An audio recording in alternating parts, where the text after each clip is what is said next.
La colonisation est très peu connue puisqu'elle est abordée que sous l'angle moral.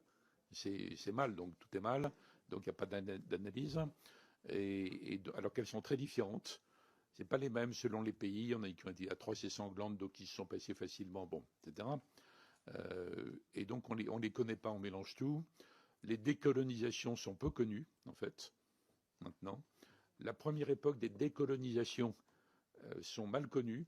L'époque dans laquelle Houphouët-Boigny invente la France-Afrique. C'est pas la France qui a inventé la France-Afrique, c'est la demande de Senghor, d'Houphouët, etc.